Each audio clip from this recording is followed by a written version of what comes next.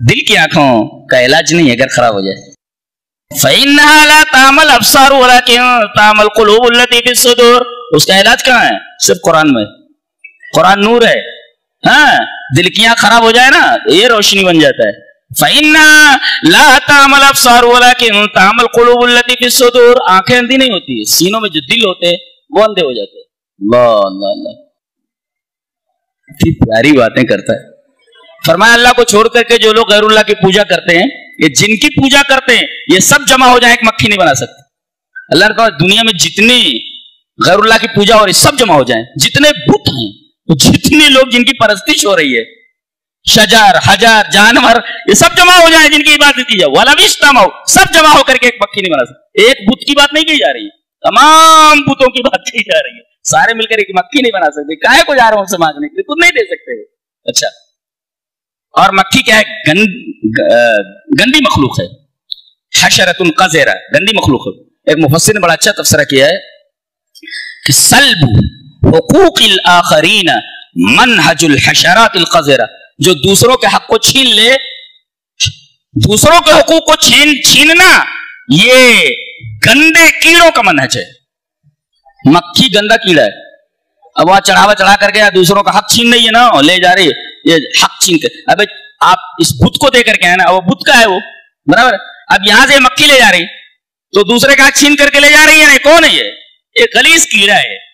تو جو لوگ دوسروں کو حقوق چھین لیتے ہیں, ایسے تمام لوگ اس گندے کیڑے کے راستے کے اوپر چل رہے ہیں. اللہ فرما رہا ہے گندے کیڑے لوگوں کا منہج ہے, دوسروں کو حقوق حق مار لینا.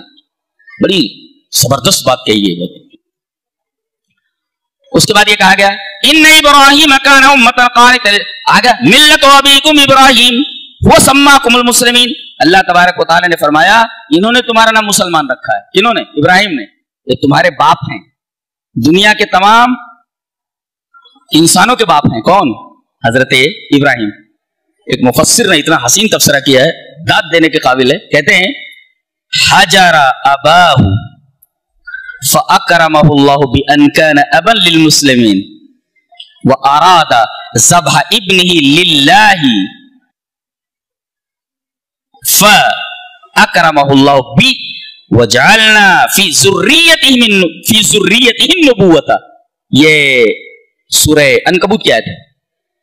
کہا حضرت ابراہیم نے اپنے باپ کو چھوڑ دیا, باپ کو چھوڑ دیا جو مشرک تھا, کافر تھا, تو اللہ تعالیٰ نے تمام مسلمانوں کا باپ بنا دیا. اپنے باپ کو چھوڑا تو ان کو پورے مسلمانوں کا باپ بنا دیا گیا. اللہ تعالیٰ فَأَكْرَمَهُ اللَّهُ بِأَنْ كَانَ أَبًا لِلْمُسْلِمِينَ, تمام مسلمانوں کا باپ بنا لیا. اور اپنے بیٹے کو ذبح کرنے کا ارادہ کیا اللہ کے لیے, للہ.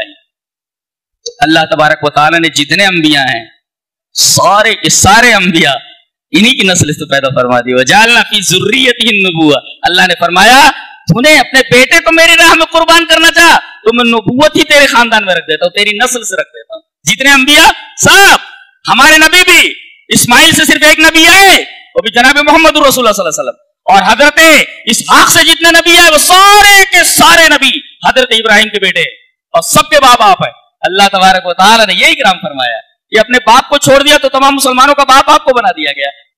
ملت ابھی, لیکن نبی کو بھی کہا گیا تمہارے باپ ہیں. ہمارے نبی کو کہا گیا یہ تمہارے باپ ہیں, تم ان کے بیٹے ہو ہمارے رسول. یہ مقام ہے ابراہیم خلیل کا, معمولی شخصیت نہیں ہے حضرت ابراہیم.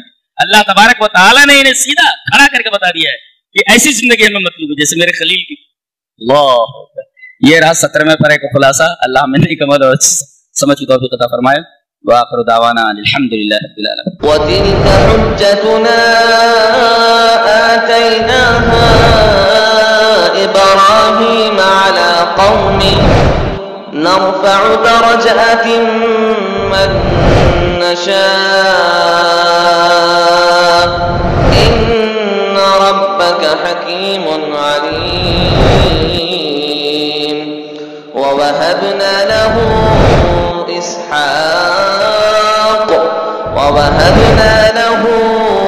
إسحاق ويعقوب كلا هدينا ونوحا هدينا من قبل ومن ذريته داود ومن